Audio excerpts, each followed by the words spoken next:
Blog Talk Radio.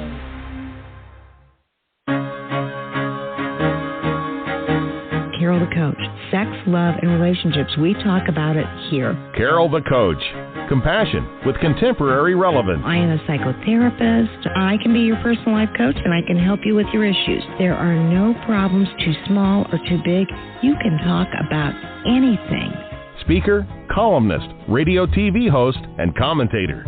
Carol the Coach brings messages of wellness and empowerment within reach of everyday people every day. Almost 5 years ago, I lost my soulmate in an accident. He was killed in a plane crash. Life just, for me, has seemed to stop. There are groups all over the city. I teach one. It is a specific way to start thinking so that you shift how you see the world, which then shifts your energy, and then you feel better and you actually see things differently. Carol the Coach. Always available, too, at carolthecoach.com. Now, I've got Russell on the line. I'm 47 years old. I'm a truck driver. I am married. I have a wife in San Francisco. Okay. I haven't been home in 6 months. My thing is, I don't know if I have a sex addiction or what the problem is. Why do I want what I can't have? And as soon as I can have it, I don't want it anymore. You're right on target when you say, I don't know if I have a sexual addiction. Well, guess what? Yes, you do. And you know what? That's my specialty, Russell. So you're at the right place. Continue. I meet women online, and I'm in a different part of the country. I travel all 48 states, so I love sex. I hear self-esteem issues. You never felt good enough, and you didn't feel like you were getting what you should have then, and you're reenacting that now. Do you want to change that about yourself? You get what you need.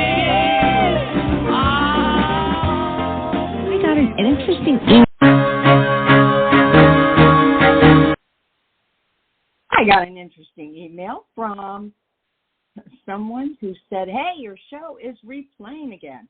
Who the heck knows why that did that? I know that, boy, a couple of weeks ago, we couldn't even get on the air.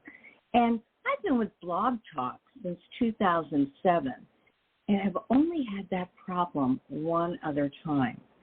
And now, as I look at my screen and I'm checking out my long intro, I realize that it wasn't even officially on. That's why I hit it to stop it, even though it looked like I would start it. And actually, I did start it.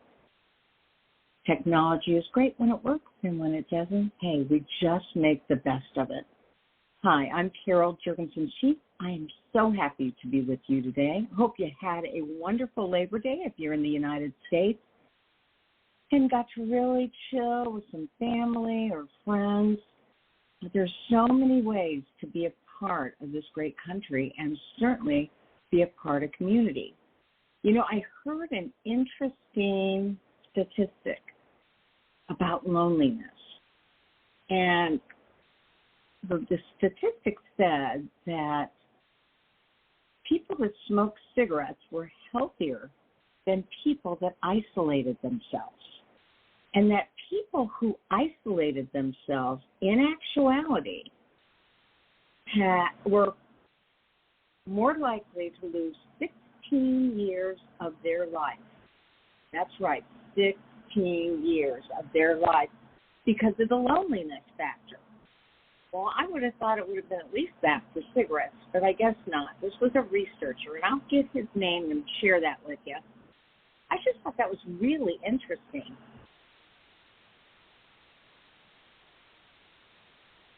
You know, I know loneliness is really a big part of sex addiction. I mean, it is very hard for you to have an addiction and not isolate yourself. That's part of the addiction. And so what I hope is that you are working hard at developing community, because when you develop community, you're much more likely to have people you can go to when things aren't going so well. And that is in itself a pretty tough situation. I mean, let's just say you're an addict and you've been discovered at work for having sex addiction or porn addiction, and you've been threatened to lose your job. What do you do? Well, you call your sponsor or you call fellowship and you get some help and you say, I'm scared and I screwed up and I'm not sure what to do. I just need somebody to listen. That's what you do if you're a sex addict. What do you do if you screw up with your spouse? Let's say he or she walks into the bedroom and you're masturbating and you have a no masturbation rule. Well, obviously, that's a huge, huge error and a lapse in judgment, and you're not practicing recovery the way you should. And yet I do know with addiction that can sometimes happen. So what do you do? Again, you call your sponsor, you call your mentor, you call your accountability buddy, and you admit, I screwed up royally. Why do you do that? Because you want to get that secret out. You want to be able to talk to somebody about the fact that you were working some poor recovery. You're not a bad person, but you're not making good choices, and that means you got to strengthen that recovery. Today I'm going to be interviewing two professionals who've developed a program that speaks to the emotions that drive unwanted sexual behavior, and they do that from a recovery standpoint and then a relational recovery standpoint. So I said, hey, guys, I want to have you on, and we're going to talk with them in just a few minutes. In the meantime, calling all professionals. If you're a professional and you haven't taken that all-important early recovery couples empathy model training, IRCM, okay, come on. I want you to do that. You need to be informed. It's the most important thing you can do. Why do I say it's so important? Because you got to teach your couples how to have empathy before they can really heal, right?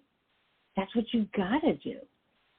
So I hope that you'll join me September 26th through the 29th so that we can teach you the important skills so that you can help your couples. And they invariably will heal together. Super important. This training is amazing. Speaking of trainings, I have a very important Help Them Heal workshop for professionals to teach you how to do the book, Help Them Heal. And for you couples, on October 13th, I'm going to be holding on Friday from 9 to 4 p.m. Central Time a Helping You Heal the IRCM Way workshop, giving you some real exposure to this work and to the ways that you can help each other heal. Just in the same way as on October 6th, I'm going to be teaching professionals how to do the Help Them Heal model. I want to help you get started on this work. So that's what I'm here to tell you. We got a busy October. I got a new Helper Heal group. I'm accepting application. That starts October 3rd from 12 to 1:30 Eastern Time for 12 weeks. And then I got a women's group that starts October 5th, a partners group who have experienced sexual betrayal that I want to teach them the all-important way to post-traumatic growth. So if you're interested in those groups, go to my website, sexhelpwithcarolthecoach.com, and sign up. Groups or email me at carol@carolthecoach.com, and I will get you signed up. Because truly, we just talked about how important it is to get out of isolation. And one of the best ways you can do that is by attending a group that's going to have helpful skills to help you heal. And that's why we offer so many services to you. I sure do hope that you have met with an IRCM specialist to find out about this early recovery couples empathy model. I would tell you, whenever you're looking for a good training module or modality or workshop or system, you look for people that are going to teach you both sobriety on an individual perspective, and then relational recovery. And that's why I have Anthony B. Walker and Luke Gordon on today. They're going to be talking about a brand new program that they just founded.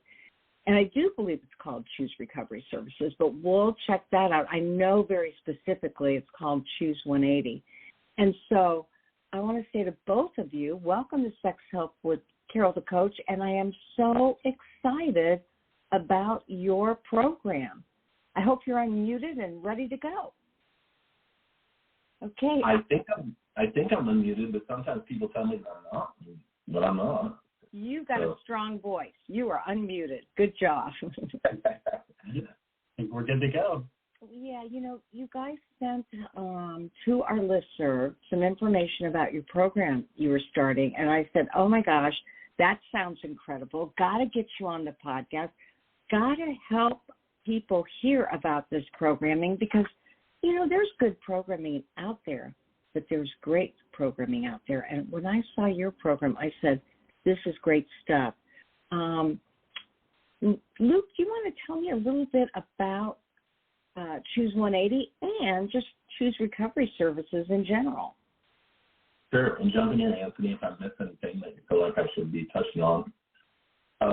So Choose Recovery Services is an organization that is basically a group of professionals that have gone through the fire of addiction, betrayal trauma, and have now are on the other side, whatever we want to call the other side, that want to help and support. So they're certified.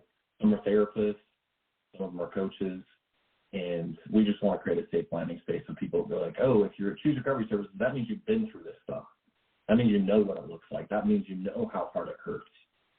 So what 180 is inside of Choose is a group that's made for men that are technically have arrested their addiction with sexual misbehavior and are now in this place where they realize being porn-free or sexual misbehavior-free hasn't solved all their problems.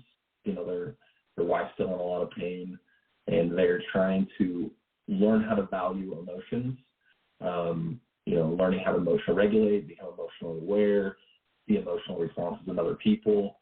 And it's pretty fun work. Anthony and I both run groups, and they're the men that show up here. They're inspiring. They're so broken like we are, but they're inspiring, willing to show up. And I have to say, Carol, I've listened to you much. So my Alana is one of the founders of our organization. She's on the board, and it's so fun because one of the things that she constantly we're focused on is being partner sensitive. And that's really, really important to us is that, the type of groups we run always are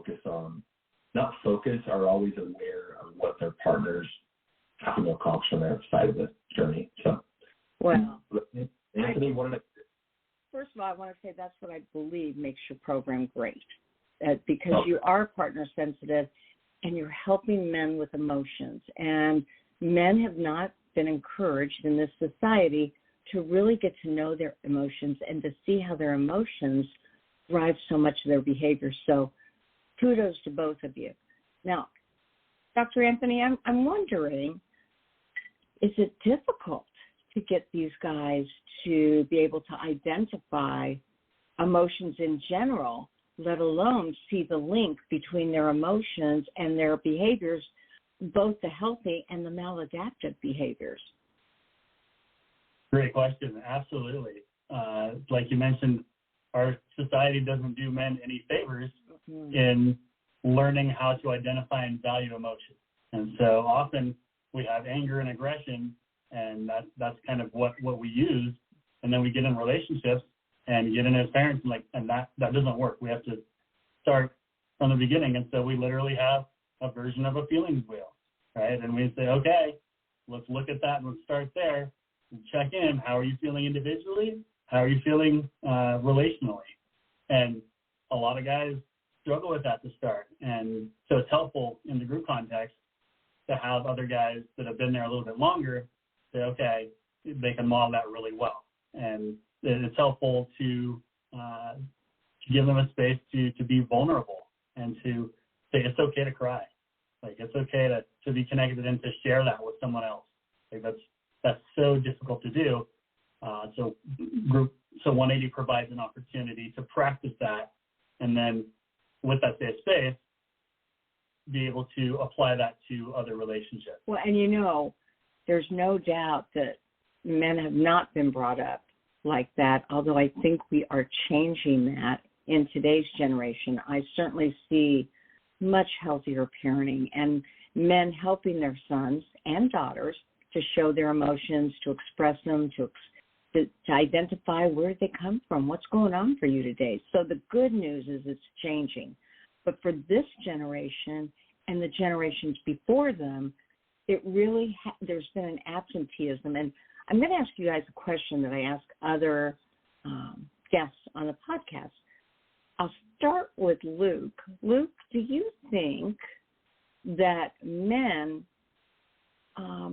they had emotions and their addiction robbed them from being able to understand their emotionality and almost kept them void from their emotions? Or do you think they never had them and that made them more susceptible to sexual compulsive behavior and addiction? That's a great question. What my experience is as little tiny people that came into this world, we had emotions. Like we experienced emotion. In fact, we communicated with emotions. Mm-hmm. And what happened is somewhere along that journey, we learned that emotions weren't acceptable or weren't valued. And in fact, maybe if we shared emotions, certain emotions that we were scared of what rejection would happen or whatever it might be. So that journey of how all of a sudden we recognize that emotions shouldn't be shared. I shouldn't be sharing that part of me. I think it's different for every single one of us. I know for me it was very much in my family of origin. But there were some emotions were valued. So I don't know if I'm answering your question, but that's the way I see it. Yeah, you didn't answer it exactly, but you certainly reminded us that we were all born with emotions, and that's how we communicated. And somehow, some way, that was thwarted or discouraged along the journey. Dr. Anthony, what do you think? Well, in line with what Luke was saying, I think most of us, the vast majority, start with the full range of emotions. And at some point, we learn that they're not valued, but we also, as boys, aren't taught how to regulate that. And so what can happen is we can run into situations that are very stressful and feel this overwhelm and not know what to do with it and find a way to try and escape from it. And often the ways that we try to escape from it are maladaptive. They're not, they help us in the short term, but in the long term, they can cause some real problems. So those are some things that we need to learn, adaptive behaviors that are positive, and learn how to recognize and sit with our emotions. And then what are some positive things we can do, helpful things, strategies to address the strong emotions that we feel. Yeah, so obviously I would think that men in general would intuitively know that they'd want your group. They'd want Choose 180, somewhat fearful of it, like they're entering new territory. How do you get your referrals, and what do you tell the men as they're beginning Choose 180? Luke? I saw him smile. I know, and it's so painful what the answer is often. A lot of the men come because their wives are in pain, and then their wives are out there looking for answers, and husbands go along and they say, all right, well, I'm in trouble, so whatever I need to do. And so they come along, and some of them are begrudging. Some are like, hey, I made a mess, I'll do whatever. Mm-hmm. That's how they come, a lot of them, not all of them. And then somewhere along the journey, they recognize, like, wow, even though I did cause a lot of damage, there's some useful stuff in here for me too. Mm-hmm. So anyway, that's how a lot of people hear about us. Well, see, and I love that. You know, one of the things about ERCM, the Early Recovery Couples Empathy Model that I certify coaches and therapists for, I tell them that because I was the only CSAT, certified sex addiction therapist, I was the only CSAT in Indianapolis for over 10 years. And when I got the call for a man's sex addiction, it was the wife. And she was checking me out, and she was making sure it looked like I was the best choice because I had my certification, but she made the call. And I very quickly learned, clinically, you are never to make an appointment for somebody other than with the patient. But I violated all rules. I said, you know what?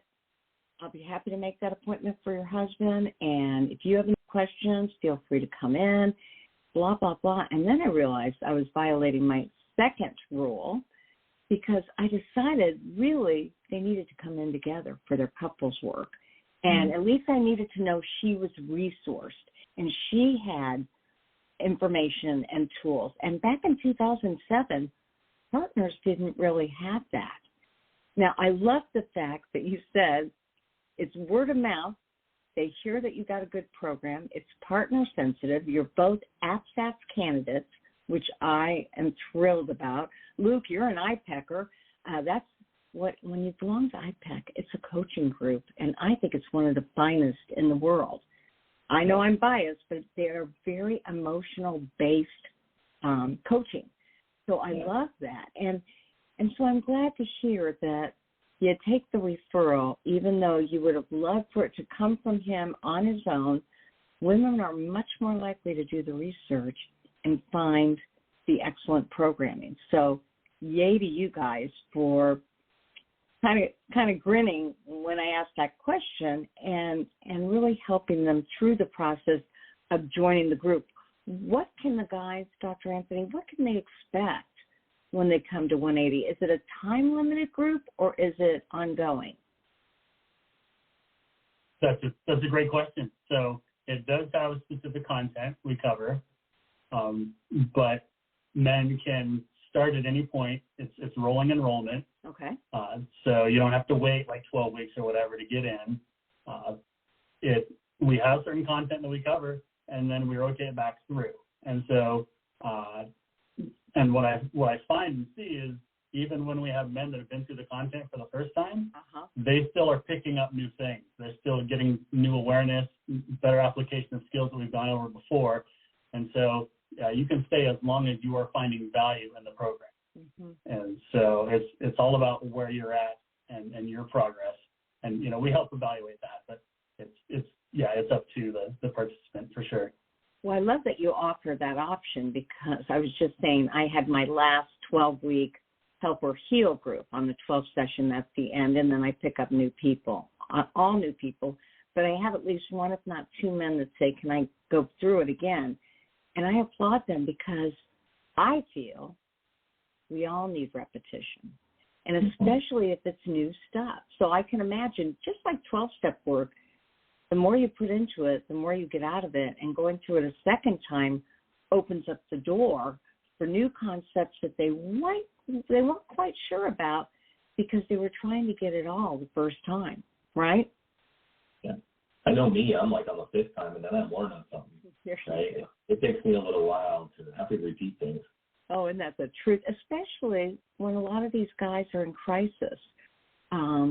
You know, discovery has just occurred, and maybe for the second or the third time, and they recognize the pain they're causing. They want to stop the behavior, but they really aren't sure how to do it. And then their wife says, go to this group. Now that leads me to an important question. Do you take men that have a certain amount of recovery, or do you take them any way you can get them? That's a good question. Anthony, do you want me to tackle it, or would you like to? Yeah, go for it, Luke. So there's an intake process. So what we'll do is a man will come and they'll say, hey, I noticed, I heard about your 180 group or your 90 group. You know, the 90 is the sobriety part of the journey. And then what we'll do is we'll ask him a bunch of questions. We'll go through it and seek to understand what he's looking for, and then he'll be placed into a group accordingly. men that are currently acting outside their values. They're going to be in the sobriety part of their journey. So we'll funnel them depending on where they need to be, but they'll understand why at the end of the day. And so what do you do if they come with different values? You know, we've got certainly some men that think that they can create their own program, and so masturbation's a part of it.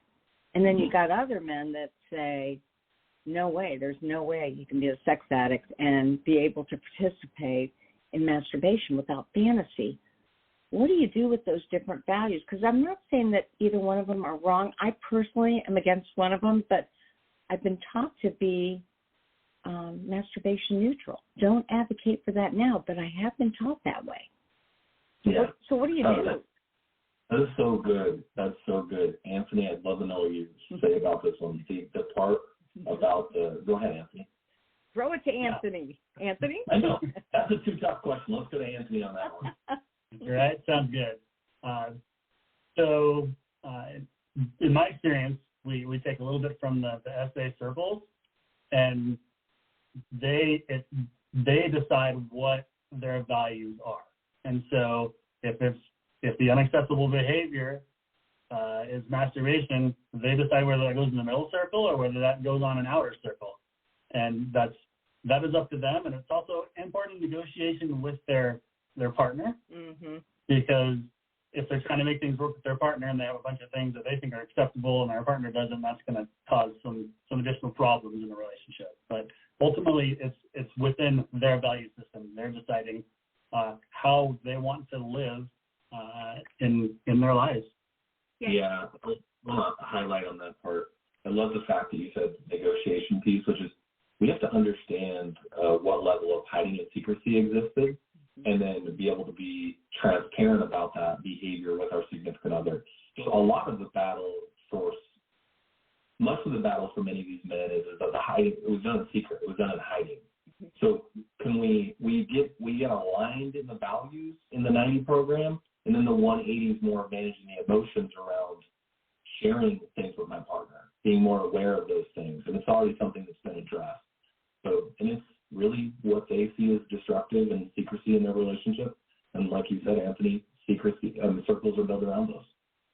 Yeah, and that's a good way to put it, because clearly I feel like compromise and negotiation is one of the most important skills in any marriage, not sex addiction, but any marriage. And that compromise and negotiation doesn't mean you hide from your spouse or you lie to your spouse. You discuss what's important for you in your relationship. So what I hear you two saying is it congruent with their values individually and as a couple? Yeah. And you'll take anything that feels congruent, but you'll really help to explore that both in the 90 and then, of course, the 180, because there still may be some strong emotions either way around masturbation. Yeah. Okay. So now, does it ever happen that somebody wants to join the group and the spouse doesn't want that to happen? And we just talked about the inverse, which obviously is the spouse refers them to the program. Does it ever happen the other way? I haven't experienced a lot of it, if any.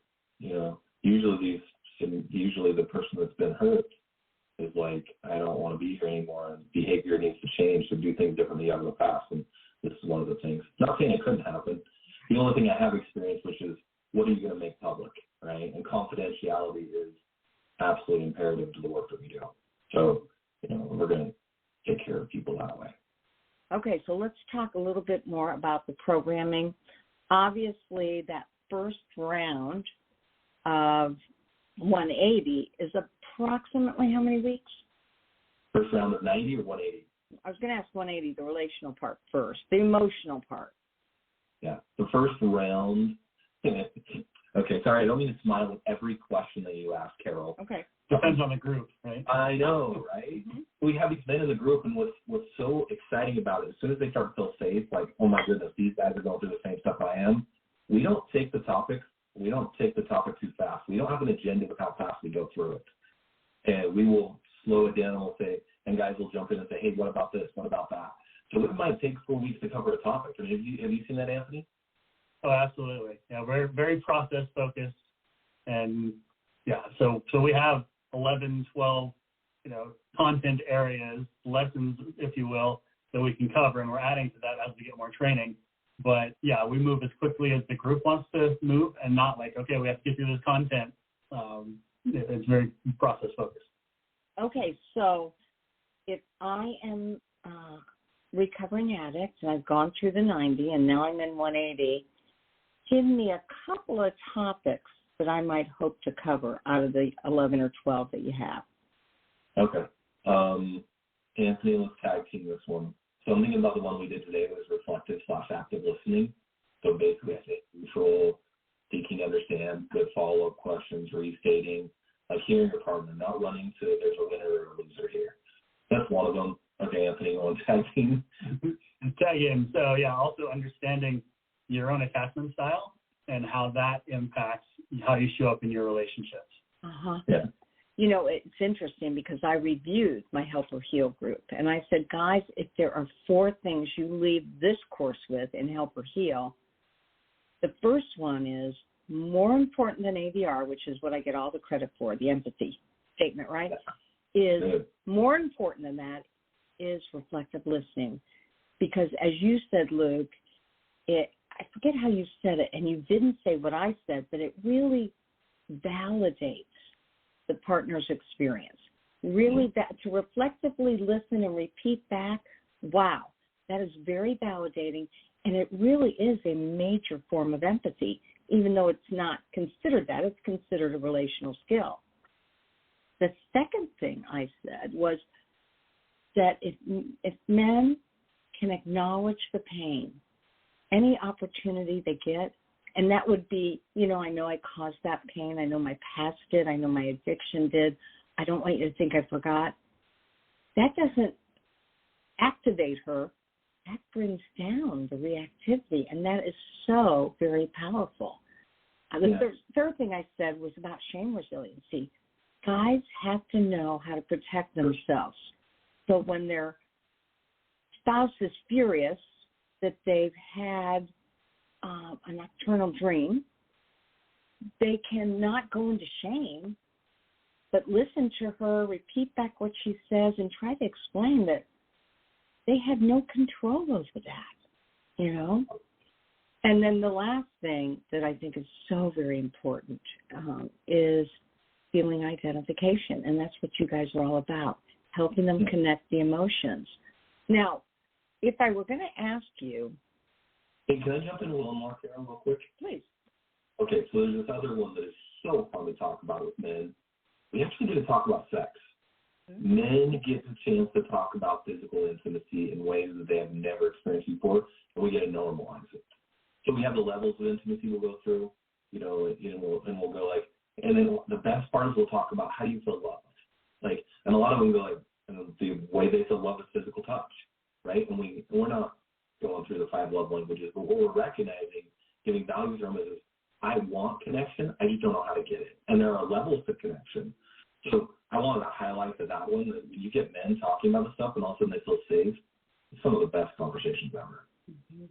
And when you look at those levels, are you referencing, I heard you say not the 5 love languages exactly, but are you saying, the emotional intimacy versus the physical intimacy versus the social intimacy, the intellectual intimacy? What kind of levels of intimacy are we talking? Thank you. That's what we're talking about. We tied a few things together, but that's what we're talking about: the physical, the emotional, the psychological, all those things. What does safety actually exist with before any of those things can happen? Even we talk a little bit about the fact of Maslow's hierarchy of human needs, that safety has to exist in general. If other needs aren't being met, your spouse will not be able to connect to you. So it's that culminating conversation to their objective, which is Patrick Carnes, sex is my most important need, and it's my most important need because I need love and belonging. Well, there's other ways to feel love and belonging outside of physical touch. So that's the stuff we're addressing. Would you add anything to that? Well, talking about, connected to that, the idea that, and this is shocking, right, that I won't die without sex. Yeah. Right? Mm-hmm. And that is mind-blowing, because with the addict's behavior, it builds it up to be such a huge need. And when you take the power out of it, it helps open up a whole new world for feeling and connection and understanding that it wasn't just an all or nothing. You know, I've got a man who does a 15-minute video for me, and it's on how you can live without sex. And he is so partner sensitive, and his wife has been so traumatized that he says, you know, I did this to her for 30 years. The least I can do is go a few years without sex while she continues to build that safety. And, I mean, that is emotional maturity at its best, right? Mm-hmm. And we don't wish that for anybody, but it's what you have to do to live without sex for a while until the relationship stabilizes. It's not going to kill you. It's not what we want for anybody, but it's not like you're depriving them of air. You know, something they have to have. So I get that. Now, how can men sign up for your groups? The 90 is about individual sobriety recovery, right? And you go over the tools and the techniques to get to that place? Yeah. You know, we talk about tools. That's what it's about, is tools and understanding how to use the tools. Yeah, and that's what I find. I find that men do really well when they have the tools. And if they don't do well, that means add more tools or tighten them up, you know. And how can they do that? With accountability. And it sounds like your group is part of that.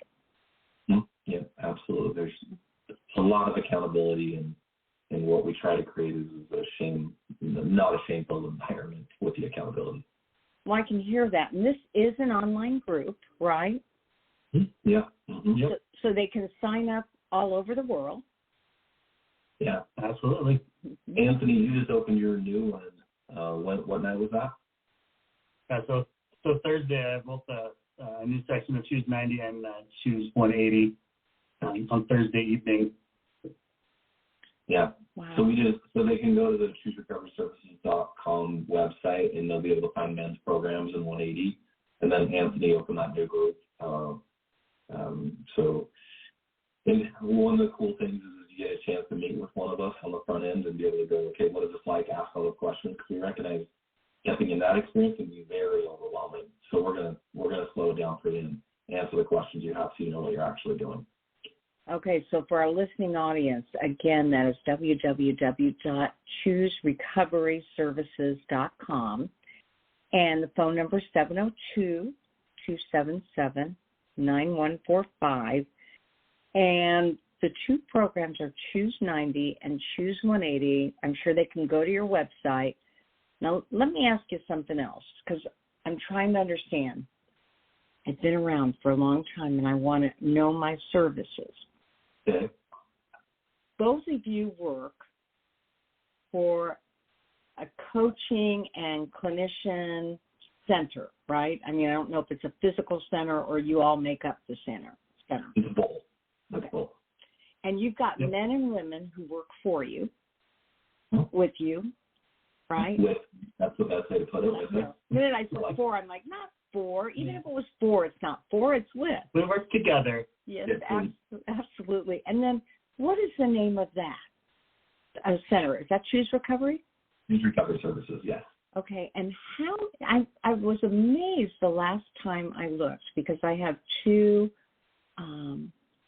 female coaches who I just admire so much. And, of course, I admire Alana, your lovely wife. And did your profiles, and I said, they've got some of the best people, at least in the United States. How many clinicians and coaches do you have at Choose Recovery Services? 16. 16 is how many we have. Yeah. All that have all, and I'm biased. Okay, I'm biased. Mm-hmm. All that have been through the fire. So every single one of the people that have been through the fire, have been through the journey, have been trained through really, really solid training like APSATS and other models that can be useful to other people. So when you say they've all been through the fire, does that mean they're either all recovering addicts and or all recovering partners? Oh, yeah. Mm-hmm. So they've gotten to post-traumatic growth, and they've gotten educated with one of the finest services that I know of, organizations, and that's APSATS, because it has that partner sensitivity. And you both are candidates. You took the training when?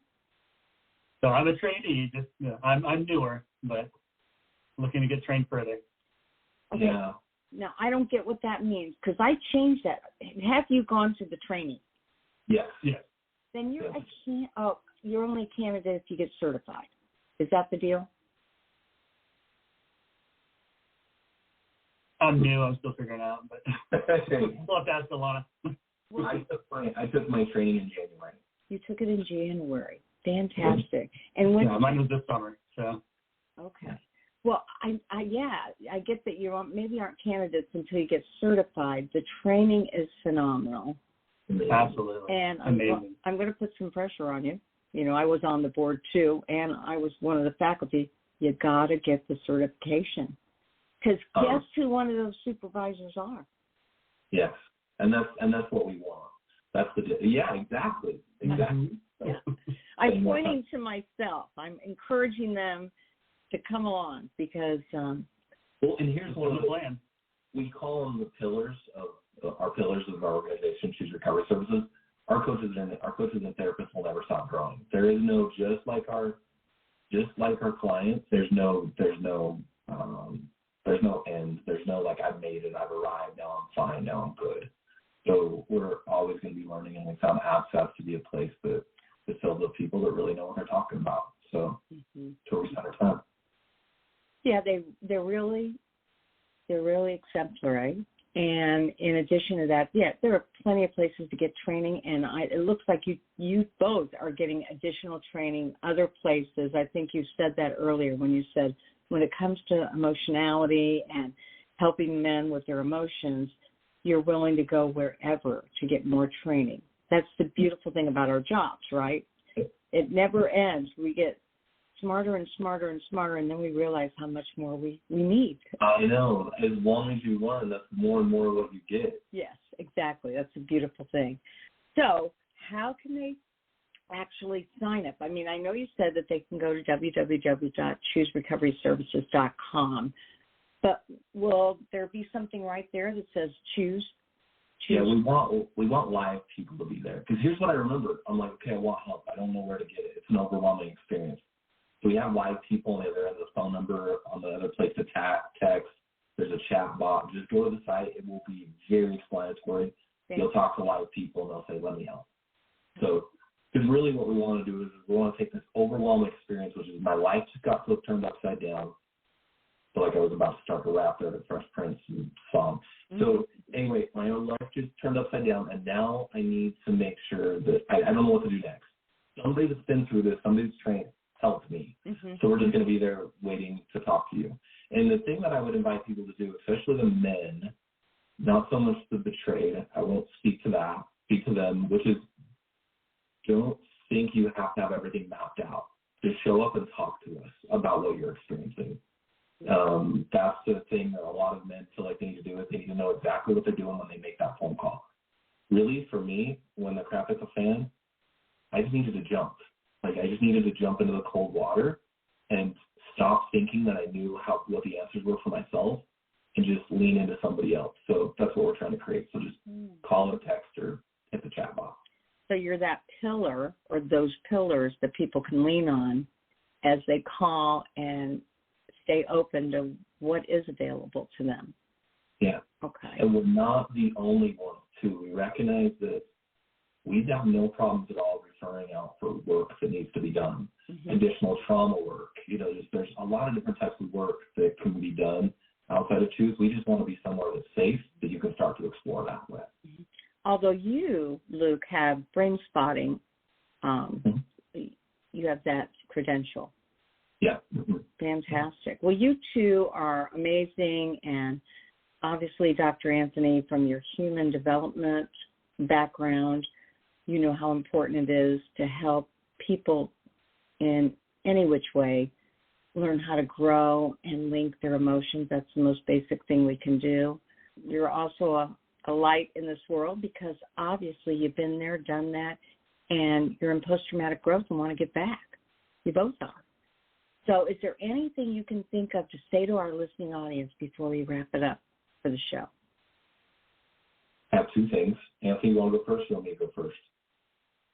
Sure, I can go. So there is hope. Like it can be such a dark journey and easy to feel trapped and that things won't change and you've tried over and over again and it won't get any better. I've been there, and so I can relate to that.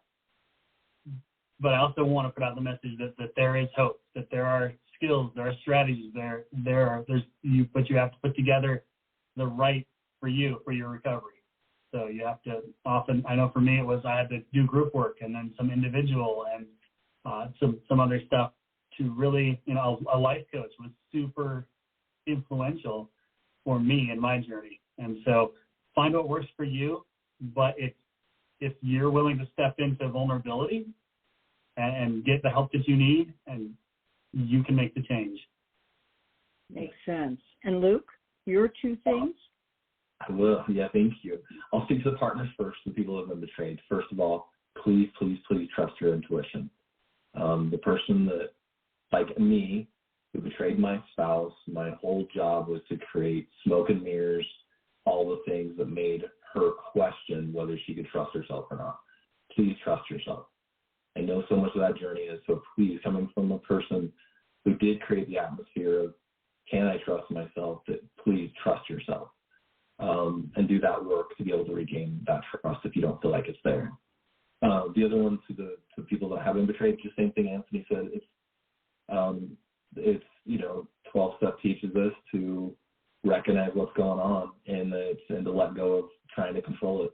So just step into a place where you're doing something different than you did before with that humility. So anyway, Carol, thank you so much for letting us be here. Oh, you're welcome. It was a pleasure to have you, and good luck with this group, with these services, and let us know about more programming as it develops, okay? Okay. Thank you so much, Carol. You're welcome. See you later, guys. Yeah. So, you will. All right. Some great guys that are really working hard at being professional and finding opportunities to help you grow individually and relationally.